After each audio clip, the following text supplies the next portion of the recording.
Hola a todos, estimados alumnos. Con mucho gusto quiero darles la más cordial bienvenida a esta materia que estamos por iniciar, que es precisamente la de macroeconomía. Yo voy a ser la persona quien estará precisamente encargado de impartirla. Mi nombre es Luis Alfonso Bonilla Cruz. A continuación les voy a hablar sobre mi formación profesional. Yo soy licenciado en Administración de Empresas por la Universidad Autónoma de Chapingo. Después estudié una maestría en Economía de los Recursos Naturales, igualmente por la Universidad Autónoma de Chapingo. Y por último, estudié un doctorado en Socioeconomía, Estadística e Informática por el Colegio de Posgraduados, y otra parte la hice en la Universidad Complutense de Madrid. ¿Sí?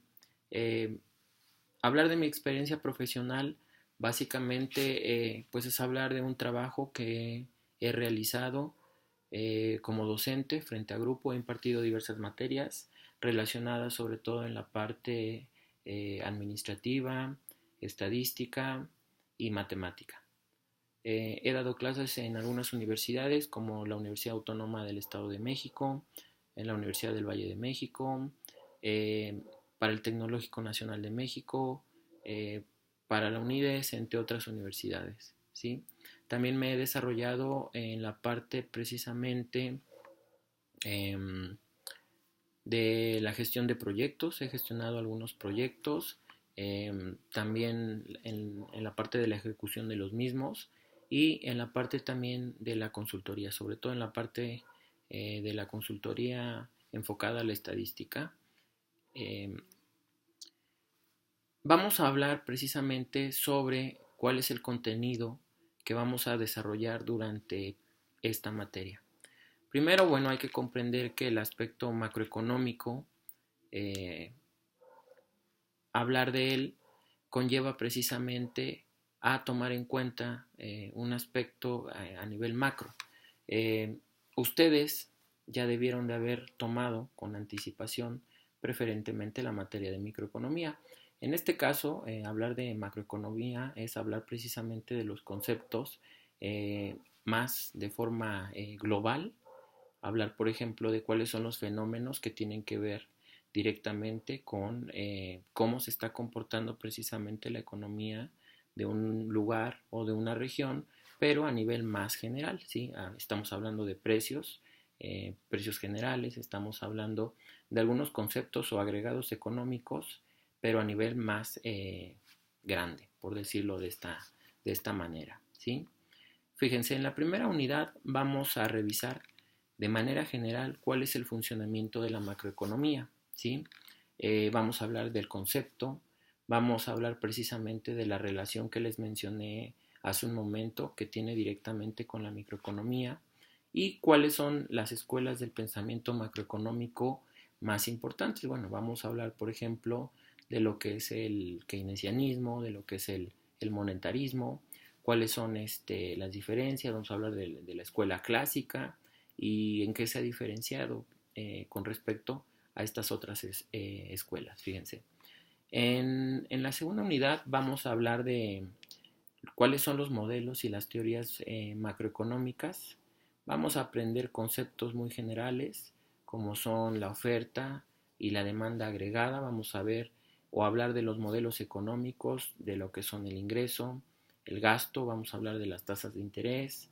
Vamos a hablar de cuáles son las políticas de estabilización.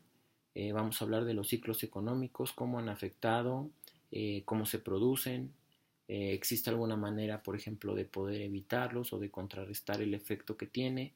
Vamos a hablar cómo precisamente estos ciclos económicos han afectado, se han generado en un punto, pero han afectado de manera global a otros, ¿sí? Para la tercera unidad, que se llama el crecimiento y la política económica, nos vamos a enfocar principalmente a conocer cuáles son los principales indicadores de tipo macroeconómico. En este caso vamos a hablar de lo que es el Producto Interno Bruto, conocido como PIB. Vamos a hablar del producto, también el producto neto. Vamos a hablar de la tasa de desempleo y vamos a hablar precisamente de la inflación, que sería el aumento generalizado de los precios. cuáles son los efectos precisamente que tienen todos estos factores y de qué manera en su conjunto pueden influir o nos pueden ayudar para eh, pensar en qué está sucediendo en un momento determinado en un país si nosotros estudiamos de manera aislada, por ejemplo, todas estas características. ¿Por qué es tan importante, por ejemplo, conocer la evolución que ha tenido el PIB o medir las tasas de desempleo en un determinado lugar? O, por ejemplo, conocer los niveles de inflación que se han tenido, por ejemplo, históricamente hablando en México, cómo afectan o de qué manera o cuál es la cifra, por ejemplo, pues por decirlo así, media o promedio que hemos llevado. ¿Sí? Toda esta información nos va a servir para la toma de decisiones precisamente cuando nosotros querramos hacer, por ejemplo, un negocio, una inversión, etcétera. Es muy importante. Para la cuarta unidad, que se llama política monetaria, vamos a hablar precisamente de las formas del dinero, cuál es la función del dinero en la economía. Vamos a hablar un poquito sobre el sistema financiero mexicano, eh, cuáles son sus objetivos, cuál es el papel del Banco Central, por ejemplo, actualmente en México. Nosotros sabemos que el Banco Central es el Banco de México, que es el único que puede emitir papel moneda, pero aparte de emitir el papel moneda, ¿cuáles son las características que tiene y además cuáles las funciones principales que desempeña el Banco de México en nuestro país? En la unidad 5 vamos a hablar de la política fiscal que tiene que ver directamente con las tasas impositivas, cuáles son sus objetivos, qué instrumentos utiliza para funcionar.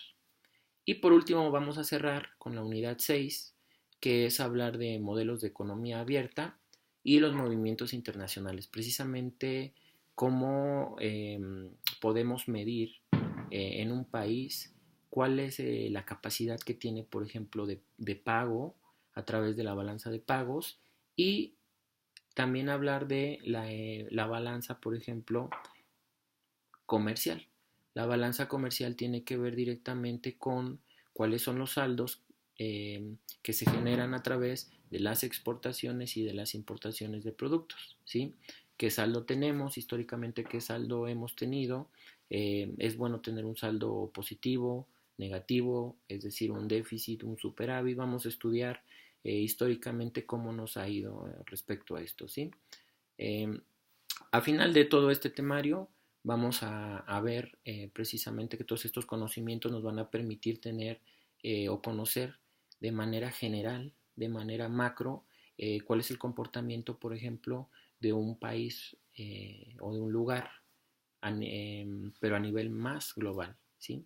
Para la toma de decisiones precisamente. Bueno, una vez que les he platicado qué es lo que vamos a estudiar, les quiero dar algunas recomendaciones que considero son importantes para llevar a cabo el desarrollo de esta materia. Voy a empezar diciendo que se tienen que organizar porque sabemos que cada semana hay una actividad diversa en la cual ustedes tienen que participar de manera activa. Por lo tanto, tienen que tener mucho orden, sobre todo en sus tiempos, para que siempre puedan entregar esta actividad. Las fechas límites son precisamente los días lunes, como hora máximo 3 de la mañana. Por lo tanto, tienen que organizar sus tiempos para que siempre estén los trabajos en la plataforma. ¿Cómo podemos comunicarnos entre nosotros? Yo estoy para responder todas las dudas que tengan. Me pueden mandar un correo en este caso directo a la plataforma, o va a haber un foro de dudas igualmente en la plataforma. Ahí me escriben, yo estoy obligado a contestarles en un plazo máximo de 24 horas. Otra cosa que les quiero comentar es con respecto a los trabajos, ¿sí? Cuando el trabajo es en equipo se entrega el mismo trabajo, pero si el trabajo es individual y me entregan trabajos iguales, pues ustedes saben que eso es un plagio y yo sí me tomo el tiempo de revisar siempre todos los trabajos precisamente para evitar este tipo de complicaciones. Si tienen alguna duda, por ejemplo, de tipo técnico, es decir, con respecto al funcionamiento de la plataforma, sus linces con mucho gusto van a atender todo este tipo de dudas. Si tienen alguna duda con respecto a alguna actividad que esté en la plataforma, ustedes me pueden escribir y yo con todo gusto les respondo y les ayudo a, pues, a orientarlos en cómo debemos precisamente de hacer. En los foros de trabajo, ¿sí? En los foros tienen ustedes que participar de forma activa en 3 ocasiones, ¿sí? La primera es al inicio de la semana, la segunda es a media semana y la tercera es al finalizar precisamente la semana, ya dando un cierre, una conclusión de cada tema que nosotros veamos. Regularmente me han tocado grupos muy participativos, muy respetuosos. Recuerden que pues la inclusión y la participación de todos es objetivo primordial de nuestra universidad y bueno, los invito a que se siga respetando esos espacios precisamente pues de apertura en los cuales todos debemos de participar, pero aparte debemos de aportar y aprender de los demás, ¿sí? Otro punto es que cada 15 días se va a llevar a cabo un aula virtual, un ejercicio más o menos como este, en donde vamos a tener de forma síncrona en el mismo momento comunicación, vamos a retroalimentar, me van a poder preguntar y vamos a ir resolviendo las dudas que se vayan generando precisamente cada semana, ¿sale? Por último, bueno, nada más me queda decir, recuerden que tenemos todo un semestre, no dejen las cosas al último, estamos iniciando y bueno, vamos a iniciarlo de la mejor manera, ¿sí?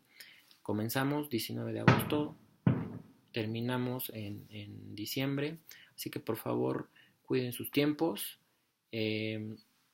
Cualquier duda estoy en la plataforma y bueno, como siempre pues es un placer ser su profesor, así que tengan mucha confianza, pueden acercarse conmigo, yo estoy para eso. Reciban un cordial saludo y bueno, estamos al pendiente. Muchas gracias.